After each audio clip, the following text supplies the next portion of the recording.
So hello guys, तो आज के इस वीडियो में करंट अफेयर्स के इंपॉर्टेंट क्वेश्चंस का हम लोग रिवीजन करेंगे। आज की क्लास आपकी मोस्ट इंपॉर्टेंट होने वाली है। बहुत ही बेहतरीन क्वेश्चन का कलेक्शन मैं आपके लिए लेकर के आया हूं। तो चलिए फिर क्लास को स्टार्ट करते हैं।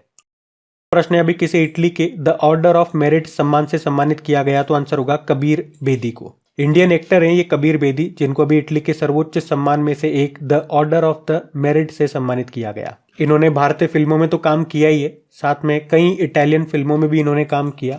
और क्यों मिला इनको ये सम्मान? तो कला के क्षेत्र में, फिल्म इंडस्ट्री में उनके योगदान के लिए। आपको याद होगा ये VR ललितांबिका का नाम इसरो की वैज्ञानिक है। अभी फ्रांस का सर्वोच्च सम्मान मिला था इनको, जिसको कहते हैं chevalier of the legion the honour. और दीनानाथ राजपूत दूसरा रोहिणी नैयर पुरस्कार इनको मिला था। अच्छा, इटली के भी स्टैटिक हम पढ़ेंगे। इटली न्यूज में आ गया। तो कैपिटल इसकी रोम होती है। आप लोग मुझे बताना रोम किस नदी के किनारे स्थित है, मैंने कई बार बताया आपको। और इटली की अभी पहली महिला प्रधानमंत्री कौन बनी थी? जॉर्जिया मेलोनी इनका नाम है। और वैसे याद रखना, अभी चाइना के बेल्ट एंड रोड इनिशिएटिव से बाहर हो गया है इटली। और मैं ये भी बता दूं, जो डेविस कप है अभी 2023 में जो हुआ था, उसको इटली ने ही जीता था ऑस्ट्रेलिया को हरा करके। तब भी आपने इटली के बारे में पढ़ा था। वैसे एक प्रश्न और बन गया यहां से तो, कि डेविस कप का संबंध किससे होता है? तो ये पुरुषों का टेनिस टूर्नामेंट है, ये भी याद रखना। फिर अगला प्रश्न है, आईसीसी ने किसे नवंबर 2023 के लिए men's player of the month चुना? तो ट्रेविस हेड को चुना है। ये ऑस्ट्रेलिया के प्लेयर हैं। वहीं अगर महिलाओं में बात करेंगे तो बांग्लादेश की स्पिनर नाहिदा अख्तर को चुना गया नवंबर महीने के लिए women's player of the month. तो मेंस भी मैंने आपको बता दिया और वुमेन्स का भी मैंने आपको बता दिया।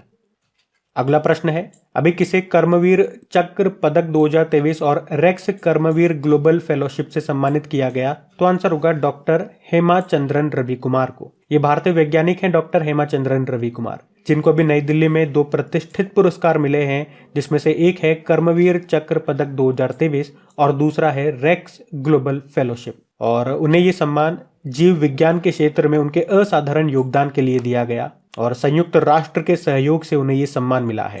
तो याद रखना इनका नाम। फिर आपसे पूछ रहे हैं, अभी किसने विकसित भारत @2047 युवाओं की आवाज नाम से एक योजना लॉन्च की? तो आंसर होगा नरेंद्र मोदी ने। और इस योजना का उद्देश्य क्या है? भारत की आजादी के 100 साल पूरे होने पर देश को विकसित राष्ट्र बनाना। और इस लक्ष्य को पूरा करने में युवाओं की भागीदारी के लिए देश भर में वर्कशॉप भी आयोजित की जाएंगी। हमें विकसित देश बनना है। अच्छा, वैसे यूनाइटेड नेशन के अनुसार अभी 2020 तक दुनिया में टोटल कितने विकासशील देश हैं, डेवलपिंग कंट्रीज हैं? तो 126 हैं। और डेवलप्ड कंट्रीज विकसित देश कितने हैं? तो 36 हैं। ये भी ध्यान रखना। अच्छा, 2047 से याद आएगा, हमारे 2 लक्ष्य आपको याद रखने हैं। भारत के ऊर्जा स्वतंत्रता एनर्जी इंडिपेंडेंट बनने का लक्ष्य 2047 ही है। और भारत के सिकल सेल एनीमिया फ्री होने का लक्ष्य भी 2047 है। अगला प्रश्न देखते हैं। फिर बताओ, संयुक्त राष्ट्र के अनुसार कौन सा देश विश्व में अफीम का सबसे बड़ा स्रोत बन गया है? तो आंसर होगा म्यांमार। तो म्यांमार का नाम याद रखना। वैसे म्यांमार की कैपिटल क्या होती है? नेपिटो। और करेंसी है म्यांमार क्यात। आपको याद हो तो म्यांमार में एक चक्रवात आया था, मोचा नाम का चक्रवात, और उससे प्रभावित लोगों की सहायता के लिए भारत ने एक ऑपरेशन शुरू किया था। बता सकते हो उसका नाम क्या है? ऑपरेशन करुणा है। और मोचा चक्रवात का नाम किस देश ने रखा था, यह भी तो प्रश्न बनेगा। तो आंसर होगा यमन ने। अच्छा देखो, यहां से आप 2 फैक्ट याद रख सकते हो। अगर अफीम की बात होती है, सबसे ज्यादा अफीम उत्पादन कहां पे होता है? तो म्यांमार आपने कहा। उसी तरह से अगर लिथियम की बात कही जाए, लिथियम के सबसे ज्यादा भंडार कहां पर है? तो याद रखना बोलीविया में है, बोलीविया देश में। लिथियम ये हमारी सबसे हल्की धातु होती है, लाइटेस्ट मेटल, याद रखना ये। फिर आपसे पूछ रहे हैं, अभी किस बैंक ने नारी शक्ति बचत खाता लॉन्च किया? तो आंसर होगा बैंक ऑफ इंडिया ने। मतलब इसमें महिलाओं को 1 करोड़ रुपए तक का एक्सीडेंटल बीमा और साथ ही कई बेनिफिट मिलेंगे। इसको शुरू किया है बैंक ऑफ इंडिया ने, इतना ही आप याद रखें। बैंक ऑफ इंडिया के स्टैटिक जरूर याद रखें। जैसे स्थापना होती है 1906 में, मुंबई में मुख्यालय है। MD CEO रजनीश कर्नाटक है, अभी नए बने थे। टैगलाइन होती है रिलेशनशिप बियॉन्ड बैंकिंग। और एक्सिस बैंक से एक अच्छा प्रश्न बनेगा कि भारत का पहला नंबरलेस क्रेडिट कार्ड ये लॉन्च किया था अभी एक्सिस बैंक ने ही। फिर बताओ, अभी विश्व की सबसे गहरी और सबसे बड़ी भूमिगत प्रयोगशाला ये किसने लॉन्च की? तो आंसर होगा चाइना ने। और इस प्रयोगशाला, इस लेबोरेटरी को इन्होंने नाम दिया डर्फ, मतलब a deep underground and ultra low radiation background facility for frontier physics experiment. आपसे फुल फॉर्म नहीं पूछेंगे, सिर्फ डायरेक्ट प्रश्न आएगा विश्व की सबसे गहरी और सबसे बड़ी भूमिगत प्रयोगशाला को किसने लॉन्च किया, तो चाइना ने। और उसको क्या नाम दिया गया, ये नाम याद रख लेना, डर्फ। और कितनी गहरी है ये, तो 2400 मीटर गहरी है, मतलब इतनी नीचे इन्होंने लेबोरेटरी बनाई है। अगला प्रश्न है अंतरराष्ट्रीय सार्वभौमिक स्वास्थ्य कवरेज दिवस कब मनाया गया, तो आंसर होगा 12 दिसंबर को। इंग्लिश में बोलोगे तो यूनिवर्सल हेल्थ कवरेज डे। और थीम क्या है, सभी के लिए स्वास्थ्य कार्रवाई का समय, health for all, time for action. और वैसे 12 दिसंबर को एक और दिन होता है, अंतरराष्ट्रीय तटस्थता दिवस, इंटरनेशनल डे ऑफ न्यूट्रलिटी, ये भी ध्यान रखना। फिर आपसे पूछ रहे हैं, अभी चर्चा में रहे थे प्रथमेश जावकर और परनीत कौर, इनका संबंध किस खेल से। इस तरह के प्रश्न भी आ जाते हैं, डायरेक्ट आपसे खिलाड़ियों के खेल पूछ लेंगे। अगर उन्होंने कोई चैंपियनशिप जीती है तो उनके नाम अक्सर पूछे जाते हैं। तो जैसे यहाँ पे प्रथमेश और परनीत का पूछ लिया। अब पहले तो मैं आपको बताऊं इनका नाम क्यों पूछा आपसे, क्योंकि अभी ताइपे आर्चरी ओपन 2023 में भारत ने 4 मेडल जीते, जिसमें से 2 गोल्ड हैं, 1 सिल्वर है और 1 ब्रोंज है। तो उसमें जो 2 गोल्ड की बात करें तो एक तो महिलाओं में जीता था, वुमेन्स कंपाउंड इवेंट में जीता था परनीत कौर ने, और मेंस इवेंट में जीता था प्रथमेश जावकर ने। तो याद रखना इनका संबंध किससे है, तीरंदाजी से है। और जब भी तीरंदाजी की बात होगी, तीरंदाजी को अंग्रेजी में बोलते हैं आर्चरी, तो एक नाम हमेशा याद आएगा आपको, शीतल देवी का नाम। पैरा तीरंदाज है ये, कहां से है, जम्मू कश्मीर से है। और अभी सर्वश्रेष्ठ युवा एथलीट का खिताब भी इनको मिला था, याद रखना। ये किसी न किसी एग्जाम में आएगा ये प्रश्न, मैंने पहले भी बताया है, अब भी बता रहा हूं। अगला प्रश्न रैंकिंग से है कि मर्सर की quality of living city index 2023 में टॉप पर कौन है, तो आंसर होगा वियना। तो अभी मर्सर ने जीवन गुणवत्ता सूचकांक यानी कि क्वालिटी ऑफ लिविंग इंडेक्स 2023 को जारी किया। मतलब इसमें क्या बताया गया कि रहने योग्य सबसे ज्यादा अच्छा शहर कौन सा है। तो पूरी दुनिया में अगर बात करेंगे तो पहले स्थान पे इसमें ऑस्ट्रिया की जो कैपिटल है वियना, उसको रखा है। मैंने आपसे शायद पूछा भी था ना, वियना किस नदी के किनारे स्थित है, तो याद रखना डैन्यूब नदी के किनारे स्थित है। इसमें दूसरे स्थान पर स्विट्जरलैंड का शहर है ज्यूरिक, और तीसरे पे न्यूजीलैंड का ऑकलैंड है। जबकि अगर भारत में हम बात करते हैं कि रहने योग्य सबसे अच्छा शहर कौन सा है, तो हैदराबाद सबसे अच्छा है, लेकिन वर्ल्ड रैंकिंग में वो 153 नंबर पर है। फिर पुणे आता है, फिर बंगलुरु आता है, ये याद रखना। फिर आपसे पूछ रहे हैं अजंता एलोरा फिल्म फेस्टिवल में किसे पद्म पानी लाइफ टाइम अचीवमेंट अवार्ड से सम्मानित किया गया, तो आंसर होगा जावेद अख्तर को। अभी जनवरी 2024 में इसका आयोजन हुआ, कहां पे, छत्रपति संभाजी नगर मुंबई में। इस फिल्म फेस्टिवल का ये नवा संस्करण था, और यहीं पे जावेद अख्तर को इंडियन फिल्म इंडस्ट्री में उनके योगदान के लिए पद्म पानी लाइफ टाइम अचीवमेंट अवार्ड मिला। अच्छा, जावेद अख्तर जी के ऊपर 2023 में हमने पढ़ा था, एक बुक आई थी, बुक का नाम है जादूनामा, क्योंकि जावेद अख्तर को जो उनके करीबी हैं वो जादू नाम से जानते हैं, और उस बुक को लिखा था अरविंद मंडलोई ने। वैसे वहीदा रहमान का नाम भी इंपॉर्टेंट है, Dada Saheb Phalke life time achievement award मिला था इनको, 53वां नंबर का था, 2021 के लिए मिला था। और आशा भोसले दूसरा लता दीनानाथ मंगेशकर पुरस्कार इनको मिला था, क्योंकि पहला तो नरेंद्र मोदी को मिला था। और माइकल डगलस भी मोस्ट इंपोर्टेंट नाम है, हॉलीवुड एक्टर है। अभी सत्यजीत रे लाइफ टाइम अचीवमेंट अवार्ड इनको मिला था, जो international film festival of India का आयोजन हुआ था ना, 54 नंबर का था, गोवा में हुआ था नवंबर में, वहां पे इनको मिला था। तो सारे मोस्ट इंपॉर्टेंट नाम है, ध्यान में रखना। फिर आपसे पूछ रहे हैं अभी दुनिया में पहली बार मिथेन संचालित रॉकेट ज्यूक 2Y3 इससे किसने सफलतापूर्वक एक उपग्रह सैटेलाइट लॉन्च किया, तो आंसर होगा चाइना। तो चाइना का ही रॉकेट है ये ज्यूक 2Y3। और इसकी खास बात क्या है, ये मिथेन संचालित रॉकेट है, मतलब इसमें फ्यूल के रूप में मिथेन का इस्तेमाल होता है। और इस रॉकेट को किस कंपनी ने बनाया, तो चाइना की एक लैंडस्केप कंपनी है। और इस रॉकेट से अभी 3 सैटेलाइट लॉन्च किए गए। और आप कह सकते हो ऐसा दुनिया में पहली बार हुआ है जब मिथेन संचालित रॉकेट से सैटेलाइट को लॉन्च किया गया, इसीलिए ये प्रश्न मैंने लिया है यहाँ पे। और मिथेन जो गैस होती है, याद रखना, उसे मार्स गैस भी कहते हैं। एक ये प्रश्न भी देख लो कि केंद्र सरकार ने पहली शहरी बाढ़ शमन परियोजना को कहाँ मंजूरी दी, तो आंसर होगा चेन्नई में, यानी कि फ्लड मिटिगेशन प्रोजेक्ट की बात कर रहे हैं। इस प्रोजेक्ट का उद्देश्य है बाढ़ के प्रभाव को कम करना। तो सिंपल सा डायरेक्ट याद रखना, मैंने आपको मतलब भी बता दिया, उत्तर याद रखना, चेन्नई इसका आंसर होगा। और इसी से संबंधित कुछ प्रश्न मैं आपको बताऊं जो अक्सर एग्जाम में आते हैं, जैसे कि बिहार का शोक किस नदी को कहते हैं, कोसी नदी को। और वहां पे ये बाढ़ की समस्या को खत्म करने के लिए कोसी मोची जोड़ परियोजना लाई गई थी। उसी तरह से चीन का शोक ह्वांगहो नदी को कहते हैं, ये मैंने बता दिया आपको, इसे येलो रिवर भी कहते हैं। और येलो केक किसे कहते हैं, ये भी तो अच्छा प्रश्न बनेगा।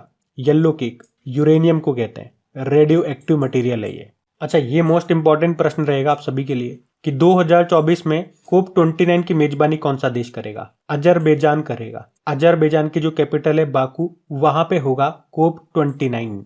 अभी जो COP28 का आयोजन 2023 में हुआ था वो कहाँ पे हुआ था? यूनाइटेड अरब अमीरात में, यूनाइटेड अरब अमीरात के दुबई में हुआ था।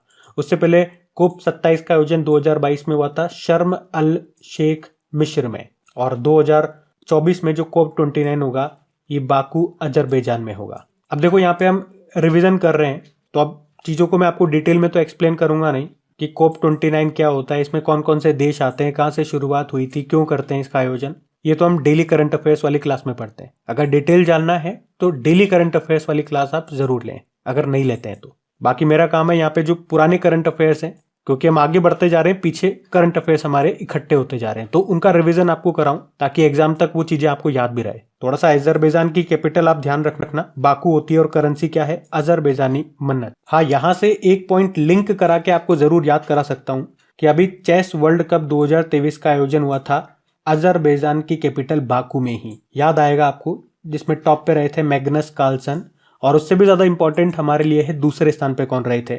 आर प्रज्ञानानंद रहे थे, क्योंकि इस चैंपियनशिप में दूसरे स्थान पर आने वाले विश्वनाथ आनंद के बाद वे दूसरे भारतीय बने थे। तो ऐसे चीजों को रिवाइज किया जाता है, चीजों को लिंक करके। अगला प्रश्न देखते हैं।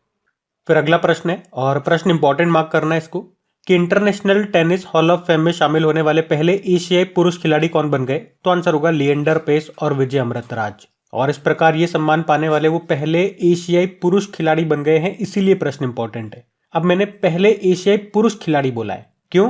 क्योंकि इनसे पहले एक चीन की महिला खिलाड़ी है ली ना, वे महिला वर्ग में international tennis hall of fame में शामिल होने वाली एशिया की पहली खिलाड़ी बनी थी, इसीलिए मैंने यहाँ पे लिखा है पुरुषों में, पुरुष वर्ग में।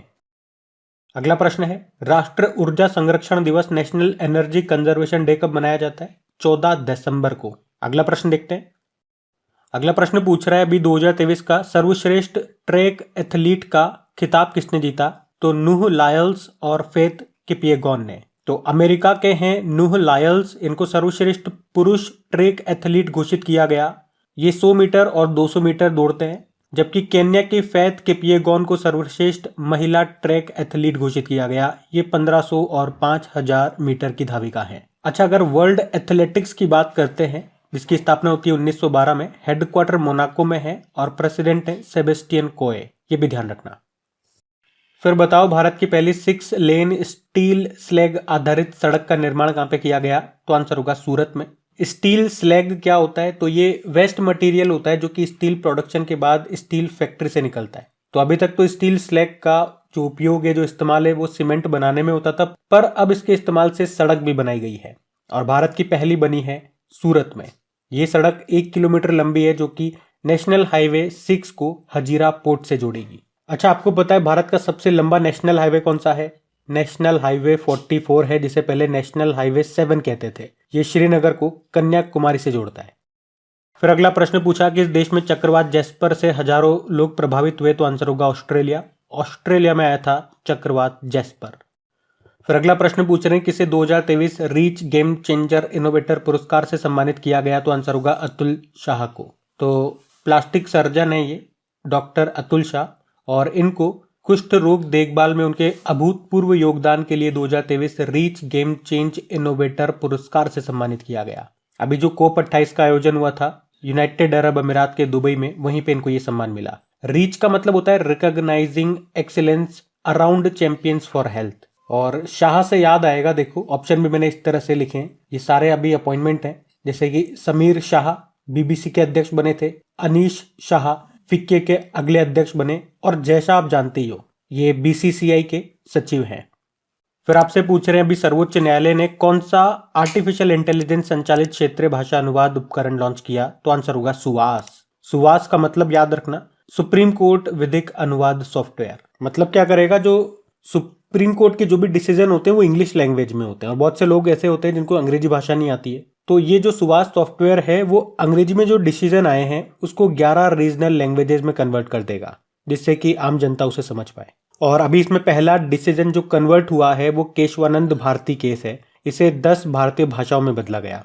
अब अगर किसी के मन में आए कि केशवानंद भारती केस को ही क्यों बदला, क्योंकि ये केस 1973 में आया था और 2023 में इसे पूरे 50 साल हो गए, इसीलिए। और अगर जानना चाहो कि केशवानंद भारती केस क्या है, वैसे आपको पता होना चाहिए, तो संसद संविधान के किसी भी हिस्से में तब तक संशोधन कर सकते हैं जब तक वह मूल संरचना में बदलाव या संशोधन नहीं करता। यही है केशवानंद भारती के। अभी सुप्रीम कोर्ट के कई पोर्टल वगैरह आए थे, उनको भी ध्यान रखना। एक सुपेस आया था, सुपेस एग्जाम में पूछा भी गया। फास्टर पोर्टल आया था। एक सुस्वागतम भी सुप्रीम कोर्ट ने लॉन्च किया था, ध्यान रखना। अच्छा, वैसे अभी सुप्रीम कोर्ट की पहली महिला जज का भी निधन हो गया अभी 2023 में। इंपॉर्टेंट नाम फातिमा बीवी उनका नाम है। तो गाइज ये थी आज की आपकी करंट अफेयर्स की रिवीजन वाली क्लास। सारे इंपॉर्टेंट क्वेश्चन थे इसमें। आप मुझे बताओ कि आपका स्कोर क्या रहा, और सेशन को अभी तक आपने लाइक नहीं किया तो इसे लाइक जरूर करना और दोस्तों के साथ में प्लीज शेयर जरूर करना, ताकि इसी तरह से कंटिन्यू आपको रिवीजन वाली क्लासेस मिलती रहे। Thank you.